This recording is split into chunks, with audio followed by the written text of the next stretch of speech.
Welcome to Growing a B2B SaaS. On this show, you'll get actionable and usable advice. You'll hear about all aspects of growing a business to a business software company.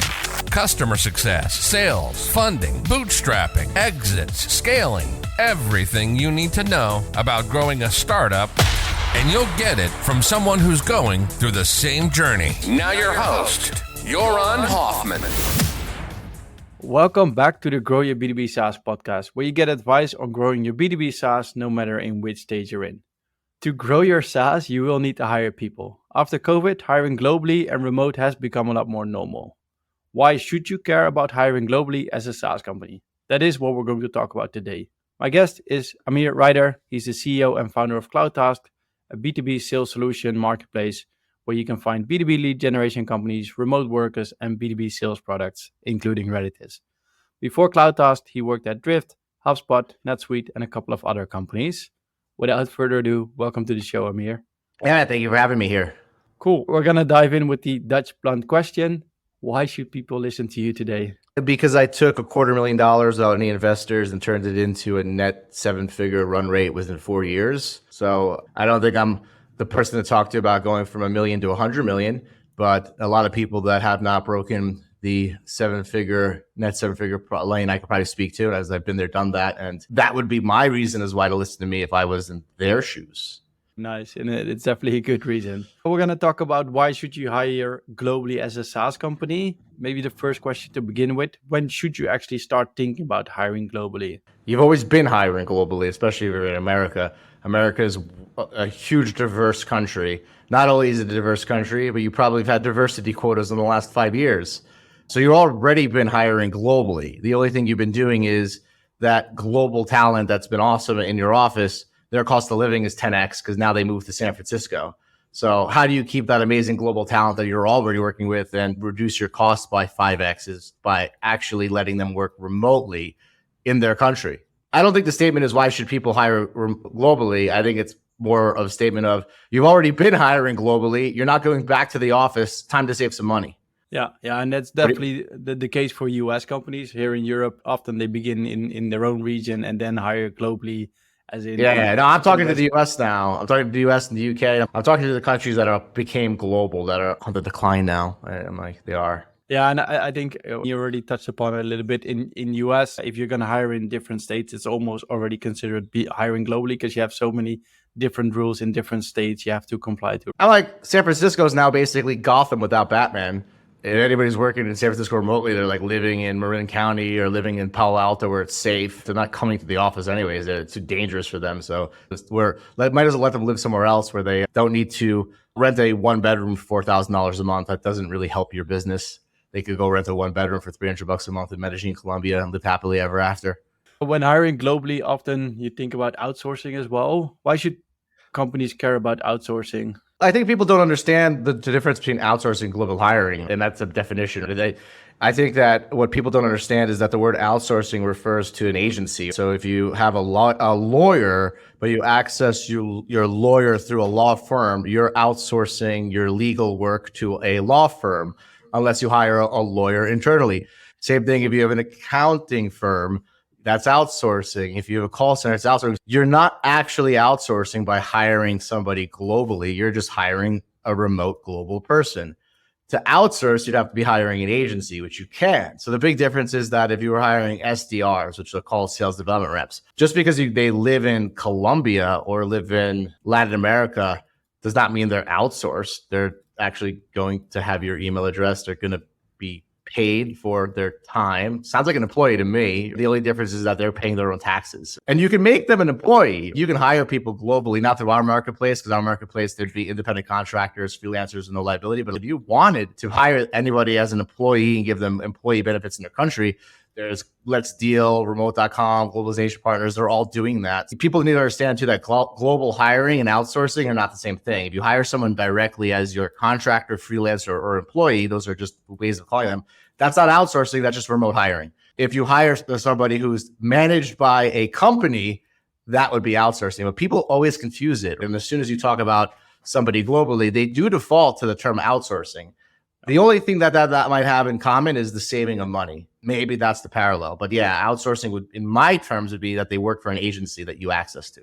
Yeah, and I think that's definitely a good point, as in you're just hiring employees, but then you're hiring them as contractors. And as you mentioned, they have lower expense of living because they can, for example, live in Medellin. It's all very logical. I think it's logical when people start thinking about it logically, but it's a hard pill to swallow. It's hard to admit that. It's very hard for people in cities like New York and Miami to admit that the cost of living is very high because it's a pride thing. So it's hard to admit the truth, I think, for a lot of people. Lower expenses of living is one benefit of hiring contractors. That they pay their own taxes is another one. Do you see any other benefits of hiring contractors? Whoa, big one. Yeah, gratefulness. And I would say gratefulness and hunger has been reported to us by a lot of companies that have been hiring through our marketplace. They're like, man, these guys are hungry and grateful. And I'm like, yes, it's because it's not America where everybody's a victim. So I hate saying this, but I'm going to say it. People are not happy in America or the UK, and you give them $85K and they're broke because it costs $90K to live, and they're not that grateful, and it's a declining society. And like, you hear it all the time, and it freaking is. And you go to Colombia, and these guys have been working in call centers. They weren't treated well. So now you give them a job making 45, 50K. They're making 3 times they're normally made. They're happy and energetic. So it's flipping the switch. If you're making $250,000 in New York City and you're living paycheck to paycheck, how happy are you going to be? And that's the reality for people. They don't talk about it, but that's going on. So you're just literally, you're giving people an opportunity that's better than they can get versus giving people an opportunity in the States where it's like maxing out as much as you can pay and they're still not happy. Yeah, and you're helping somebody else in a country where they can actually develop and grow themselves. When we talk about like hiring globally, what are the most common mistakes companies make while hiring globally? Thinking that they can hire globally just because the cost is lower without realizing that you have to have a process and offer that works. It depends what you're hiring for. Obviously, if you're hiring for sales, your offer, your process matters more than the lower cost. So I think people are sometimes looking at the fact that a salary could be $1,000 to $2,000 a month, and they're going to go for that versus building out a process, because it's like factory. Unless you have efficiency is baked into the process. Once efficiency is there, then you could ask questions about what do I do if I lower my electricity? How does that save? But people don't reach that efficiency and they hire anyways. So I think the biggest mistake is just not having a onboarding program, a training program, not having experience with working with remote employees. Companies that do it, they've been hiring remote workers. They know exactly what that worker's going to do on day 1, day 2, day 3, week 3, week 4, week 5, week 6. And now they're just plugging in a lower cost resource, but they have the process. So I think companies that make mistakes hire just based off price without a process. Companies that do it have a process that works and have a beta test. Yeah. And I can say this from experience. Like I grew a CS team globally to 30 people. Like whenever we had somebody new coming on board, we had a 2-month plan. What is this person going to do within the first 2 months? There were training materials where they can take their own time and go through. So have something ready. So whenever they can't walk to a colleague, they can check the materials themselves and learn on for themselves as well. Yeah, 100%. This is already like a strategy. Make sure you have an onboarding process ready. Any other strategies or maybe processes you used or seen to really scale a global team? That's a good question. Some people who really succeed actually invest in office and co-working space for their teammates. So I think sometimes also realizing that, hey, if you have a team in Colombia, you could also rent an office. You could have them there. You could visit from the onboarding. You could travel there once a quarter. So just being more hands-on. We had a company called Vonage, which was a voice over IP company that was bought by Sony Ericsson, maybe, for a few $1 billion. And they would put them in the office here, a team of 5 people. They would come down every quarter. They would work with them. My biggest advice would be to treat a global team the same way you would in a team that is in your office, and don't look at them as any different, because they really aren't. They're just people who represent your company and are remote. Just because their cost is lower, don't give them less support, if that makes sense. I think that's a big challenge though. Like any extra advice you can give here, because somebody is remote, like they can't just walk to somebody's desk or they can't walk into somebody's office. Like in the end, yeah, give them the same systems, same training, same systems, same everything. People sometimes hire people globally and they're like, what do you do about security? And I'm like, and I asked them back, I'm like, what is your security policy in your office? And they're like, here it is. And I'm like, that's your security policy globally. Like, why would it be any different? So I think it comes down to just like that, giving them all the tools, enabling them all the way, the same, set them up for success, not failure, if that makes sense. And no, they will not steal your data. If they live in Colombia, it's the same probability if they live in America. It doesn't change anything. Yeah, in the end, you will still have the exact same challenges. With lower costs and more money in your bank account. Nice. It's better to have the same challenges and more money in your account. That's my whole thing. It's this war you're fighting as a business owner is going to be easier with more money in your account. Yeah, because there was one question I wanted to ask. All SaaS companies now focus on profitability, or almost all of us. Hiring contractors and profitability, how do they go together? I can read all the companies that are hiring in Colombia now. It's Salesforce, Google, Amazon. The list goes on. They're all hiring in Colombia. And these companies their net profits are like 1.9 billion for Salesforce. So it's a company with the $1.9 billion is hiring in Colombia for lower capital, but you're not. You should look at yourself in the mirror and realize that you're the fool, because the billion-dollar companies are the ones making billions of dollars. You're the one who wants to make $1 billion. They're doing it. You're not. It's clear as day. You go on LinkedIn and you go job openings, Colombia. You can see all the companies hiring. They're bigger than you. They make more money than you. Try to be like them. Well, the problem is to say that it's not that people just haven't been paying attention. They haven't been paying attention. This has been happening for a long time. Nobody just asked questions. Like I was yesterday doing a sales software review with Apollo.io. Guess where the rep was based? He was in Bogota, but he spoke fluent English, looked like an American to me, and I couldn't tell. I think people just need to actually open their eyes and ask questions. If that makes sense.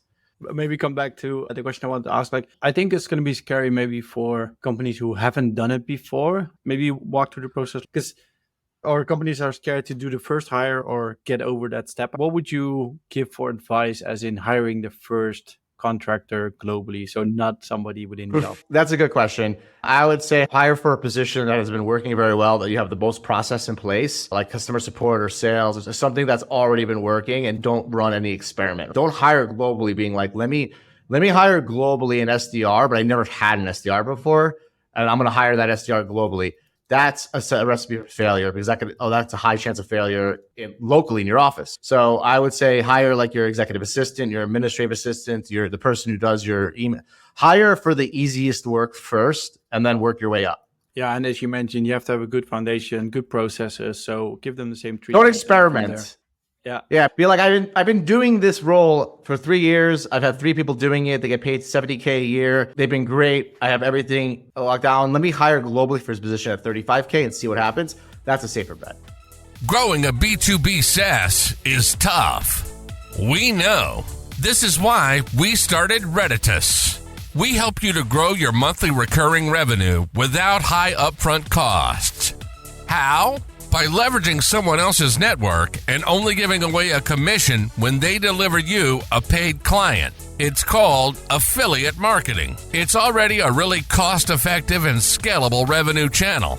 We even made it better for you. With Reditus, you can start for free and only start paying us when you generate revenue. Learn more at www.getreditus.com. We talked about best practices and why you should hire, but I think a lot of companies will also face challenges hiring globally.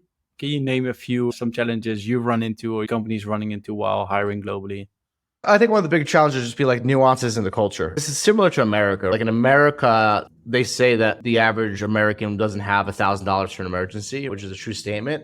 But what they do have is access to credit cards and things like that. So just understanding that it's similar in Latin America, but they don't have access to credit. So they need to be paid on time. 2 to 3 days delays in payment can matter to them. So it's a nuance in culture where it's like in America, they're used to getting paid 2 weeks later. They have a little bit more of a buffer. They have less of a buffer here. Like, I'll just be honest, they do. And B, I would say a little bit more aware of the fact that there are some pitfalls in holidays. There's a lot of holidays in Latin America and different places, and just really talking to the people before about, hey, this is our working schedule. Are you cool not having your Colombian holidays and following American holidays, which most will be, but just asking that in advance, I think, is a big deal. And then another pitfall, I would say, would be, and I'm just being honest here, people ignore this, 41% of Americans have side hustles. So I think just asking questions, being like, are you doing another job? You have a weekend? Setting your rules straight, because people are like closing an eye to the stats in America. And then they'll hire globally and see the guy doing another hustle and get angry. And so this is already happening everywhere. And if it's not your rules, make sure that you ask them beforehand. So back to having one onboarding process, one hiring process, one hiring standards. Don't lower your standards, but that would be it. Just nuances in culture. Yeah, and I think once you have that global team, you're definitely gonna have even more cultural differences. Like once you have people within different regions within your team, any best practices that you're not gonna have any arguments or? I'll give you a good one. Americans don't take vacations. They answer everything on the weekends. In Latin America, less answering phones on weekends. But that's common in Europe too. I think Europeans go on vacation in the summer and actually take a vacation. So that's similar. Yeah, I can't remember the amount of times I had to tell an American person to take a proper holiday, and a proper holiday for us is at least 2 weeks. I lose my mind on a 2-week vacation. I have a nervous breakdown. You should definitely do it one day. I don't do them now anymore myself, but working for a boss, I definitely promise you that when I have $20 million liquid in my account, I'll take a vacation. Life is hard. Until then, I don't need a vacation. And it's just me personally. Other people will take your advice and take vacations. I'm going to be working. For myself, even I don't take those 2 weeks anymore, but sometimes plugging off, that's definitely going to help you to get to it after as well. Yeah. Do you love what you do? I do. Then why do you need a vacation from what you love? In the end, I do plug off a bit, but not completely. But in the end, like if you just are, for example, surfing and you can just do it for a week and then come back, you will have refreshed ideas. And like I have so many ideas regarding my company and I love what I'm doing. And if you can turn it off for a bit and then come back refreshed and have many more ideas. I would say that I don't need a vacation from what I love. I'd say that I want to work more because my work is not work. My work is my passion. So I think that if you need to take a vacation, then you should probably take a look at what you're doing. That's just me. And I don't want to insult anybody, but like, why do I need to take off from what I love? I feel like vacations were designed for people that are like in this hamster wheel, just doing these things and following these buttons. And I feel like if you really work your butt off, your whole life could be a vacation because you could just enjoy it. I think so as well, because I just did one with Melissa Kwan. She's bootstrapped and she enjoys life as well already now as a bootstrapper. And she mentioned I can do what I want. But in the end, she does work, of course, a lot as well. But in the end, it is indeed, you have to do what you love. And then it doesn't feel like vacation or taking time off. Or do I have the ability now to help 10,000 Latin Americans or global people, because I'm starting in Latin America, help get jobs that they never had access to before, that changed their lives. I get messages being like, I have a wife and kids, I can afford it because I have a good job. So I think that taking time off from that, I would just be waiting to get back to doing that. But it has a lot to do with, I guess I'm fortunate to be doing what I love, but it makes me feel a little bit anxious and anxiety.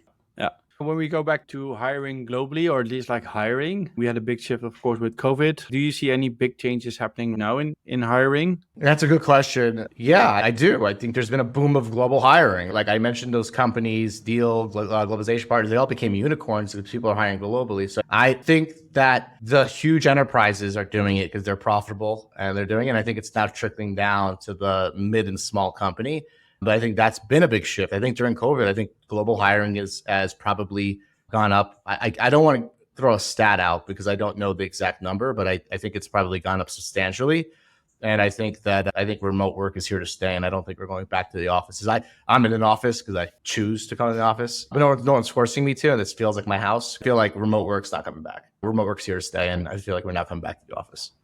Yeah. Yeah, and you do read some things regarding US companies where they try to get people back to the office, but they're victims. I had a video guy quit because I asked him to come to my office, and he was literally broke with no savings. And he quit because it was too much trauma for him to take a 10-minute Uber to come to the office. Yeah, there's a lot of weak people in the world. I think they're going to get rolled over unless America becomes socialist, which it might, and then they'll win. But yeah, I think that certain people, listen, get a remote job, work a remote job, but at the same time, don't act like a victim. You have to go 10 minutes to work. And I think that's what's happening a lot of times. People are like, oh my God, I got to drive to work. I would say to those people, go to work every day hard. And if you want to get a remote job, just apply to a new job, I'm an advocate of remote work. Like Reddit is remote. Our two developers are in Romania. Then we have the podcast editor who's going to edit this podcast. He's in Kenya. Then we have an affiliate recruiter. She's in Canada. I'm in the Netherlands. And the way we do it, for example, is even though we do everything remote, we do try to meet up like every 6 months at least at a physical location and then have fun. I haven't been able to get everybody in the same location yet because we're bootstrapped, so I can't fly from people from Canada and Kenya yet, but that will be the plan. You have the metaverse soon. You just put on your headset. Yeah. Wait like a year or two. I do think having just a drink at the bar does do much more than having a headset on. I agree. We're going to come to the final 4 questions. So when we talk about hiring globally, what kind of advice would you give somebody who's just starting out and growing to 10K MRR? You do the variable of the 10K MRR. I would say don't overhire. And I would say to really optimize and automate your process before hiring people, because you're going to have a lot of opportunity to automate and optimize your process. It all depends who you're hiring too. Obviously, hiring an executive assistant might be very different than an SDR. But I would say just keeping your standards exactly the same, whether they're in the States, they're next door, or globally. Don't lower your standards of hiring. I think that's what some people do, and I don't think you should. But these are your standards. Somebody either needs to meet these standards or not. If they meet those standards and they're in Colombia and their cost is 2,000, that's a win. Great. But don't lower your standards to make that happen. Yeah, because in the end, especially in that phase, you need people who can indeed meet the standards. Just never lower your standards. Have your rules. You break your rules of business. I break my rules of business all the time. I could sit here talking like I'm awesome and I don't break rules. It's easy to be like, hey, Jaron, don't break your rules of business. But it's hard for us CEOs not to break rules. Yeah, because you always think, oh, this is going to be different, or this time it's going to work. Nice. When we go past that 10K MRR, what kind of advice would you give a SaaS founder who's growing to 10 million ARR? If you grow to 10 million ARR, just don't get into the habit of overhiring. I think you always hear that people are overhiring during those phases. They get very manic and just excited and happy. And we're going to hit 100 million in revenue and they overhire. So I would say just do the opposite. Take a look back, value, analyze all your KPIs, your positions, and optimize, because I think that success will give you a tendency to want to overhire, and just be careful about that. That's pitfall. Nice. When we zoom out again, is there any general advice? So this could be about anything basically for SaaS founders, but is there any general advice you would always give to other SaaS founders who are now on their journey growing their SaaS? Build community, ask questions, and realize that the future is a network stage. So I think that if you're going to be successful as a SaaS founder, you're going to be in a bunch of Slack communities, you're going to be in a bunch of Facebook groups, and you're going to be in a bunch of WhatsApp groups, and you should just talk to your peers and ask them the truth. Like I did LinkedIn ads, and I'm in a group called Demand, which is a community from metadata.io, which is a friend, a partner, a customer, and a seller with everything to us now. And when I do LinkedIn ads, I'm literally copying and pasting what I'm doing into a Slack group of 2,100 marketers, experts. So I think my biggest advice would be to just leverage community. Don't get into the buzzword of community-led growth. That's just a buzzword. But just leverage community to ask questions. Yeah. And in this case, it's even leverage the community to learn from somebody else's mistakes or successes and just replicate it for yourself. I think that's the biggest opportunity people have that they shouldn't ignore. Yeah. And in the end, there's going to be a lot of Slack groups around almost anything you do, or WhatsApp groups, or basically that's the future. Yeah. I'm like, look, you're far away from me, but I have more in common with you than I do somebody downstairs at a grocery store. So it's a network state. I woke up at 7 a.m, I have my coffee, and I'm talking to you about business. So I think just realizing that there's a book called The Network State that just talks about the future of network state, and just realizing that like your friend from high school might not be as aligned with you if you're a software CEO as a software CEO who's completely aligned with you halfway around the world. And with the internet, you can make friends with them, talk to them. And like I said before, like I'm in WhatsApp chats throwing you people, and I'm helping them. I'm helping you help them and help me. So it's like, we never were able to do that 15, 20 years ago. Me and you would never have met. Exactly. When we talk about a bit more personal advice, like what is one thing you wish you knew 10 years ago?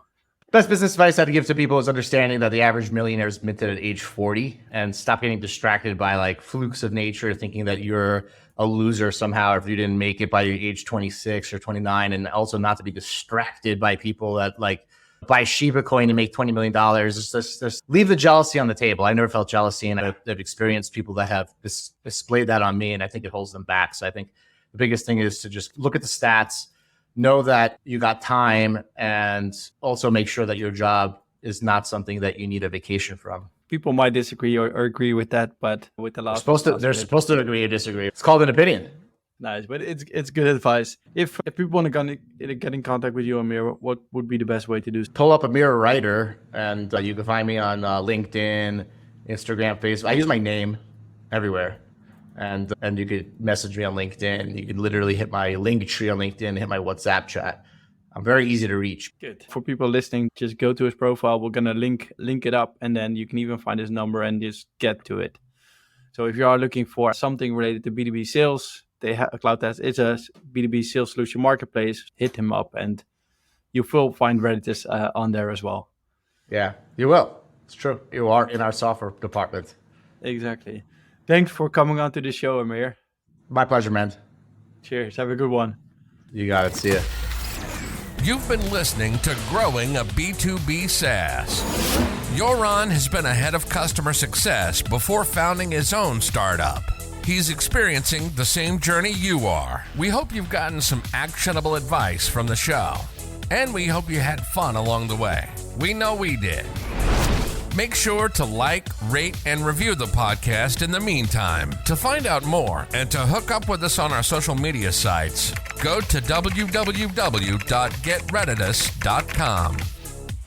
See you next time on Growing a B2B SaaS.